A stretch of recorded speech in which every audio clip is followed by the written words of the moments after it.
Wednesday, drought.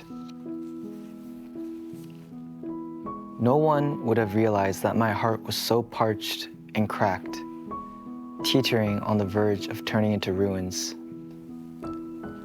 Whether I sat still, doing nothing and looking at nothing, or threw myself into work, it kept parching miserably.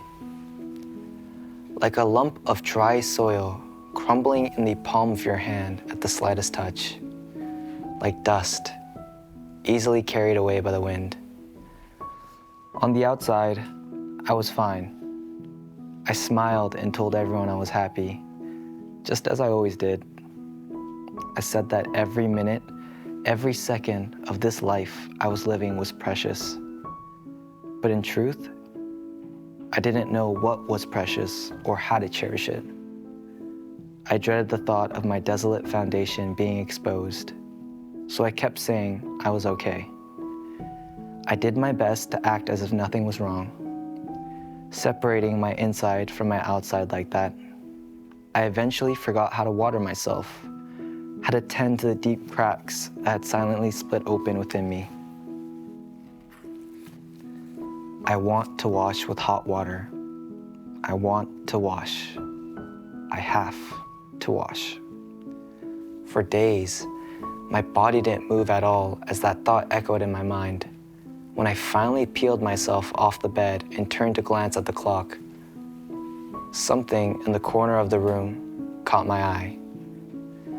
It was the auraria tree I had nurtured with so much care for so long, a plant I'd fallen in love with at first sight, in a flower shop I'd stumbled upon and brought home, my only companion. Raising that auraria tree taught me something. Even nurturing a single plant isn't easy. I wanted to take good care of this little guy, the only living thing in my tiny 13-meter square space.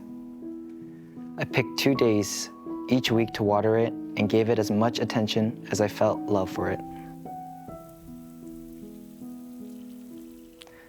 But soon after, the auraria began to wither. The mistake of a novice gardener is always ignorant affection. Panicked, I searched online for ways to save the auraria. The problem was overwatering. The advice was I had to let the plant dry out for a few days without giving it any water. I itched with the urge to water it, but I held back. Slowly, the auraria's leaves began to regain their vitality.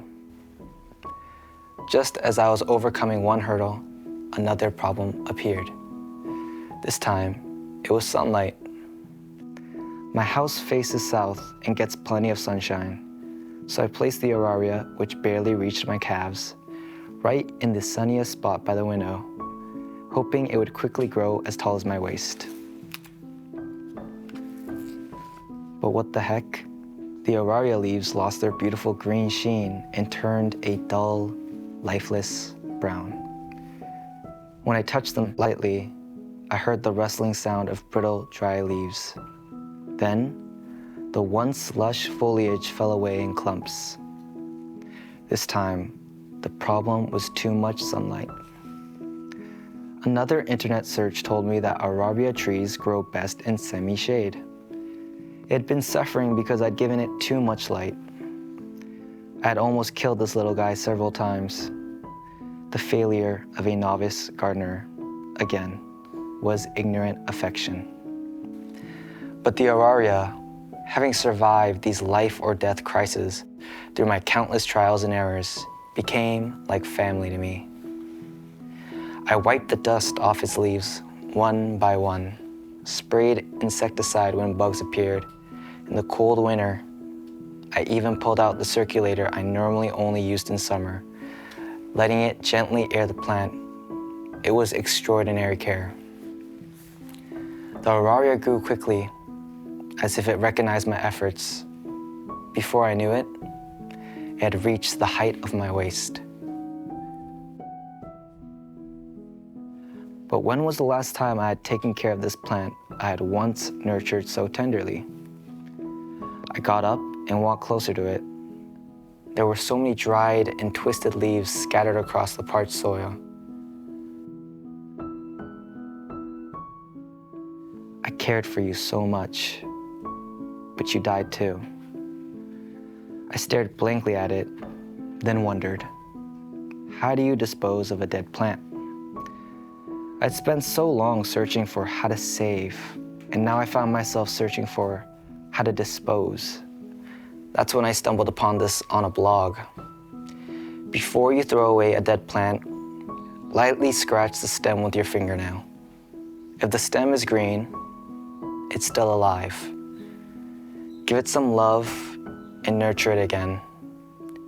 Even when all the dry leaves fall, new ones will bloom beautifully. It looked like a dead tree, but could it still be alive?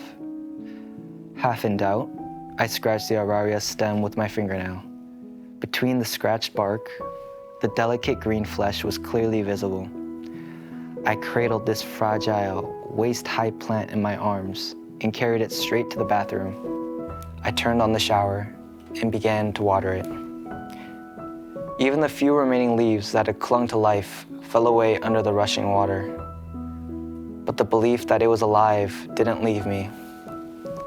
I drenched the Araria, and before I knew it, I was soaked too. I placed the Araria carefully on one side of the bathroom, then peeled off my wet clothes. Turning the shower knob, I let the water run hot until it poured down, dripping evenly from my head to my toes. The water flowed down my entire body. This warmth felt like a gift. Because I didn't even know how long it had been since I last showered. I watered myself again and again until the bathroom was filled with hot steam. That's how I decided to live with this plant again.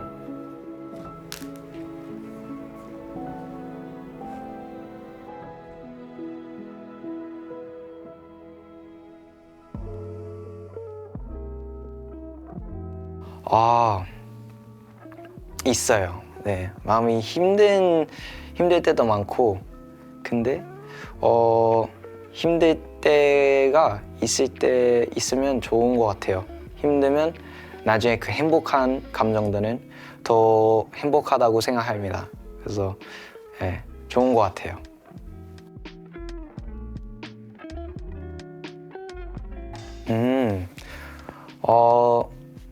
힘든 시간들은 모든 사람은 다 있는데 이겨내는 거는 너만 할 수 있어. 할 수 있고 항상 너의 옆에는 우리가 있어서 걱정 안 해도 되고 시간 지나가면 잘 될 거니까 할 수 있어. 네, 여러분 수요일에 책을 다 읽었는데 이거 들어줘서 너무너무 감사하고요. 오늘도 잠을 잘 자고 내일도 열심히 일하자. 사랑해.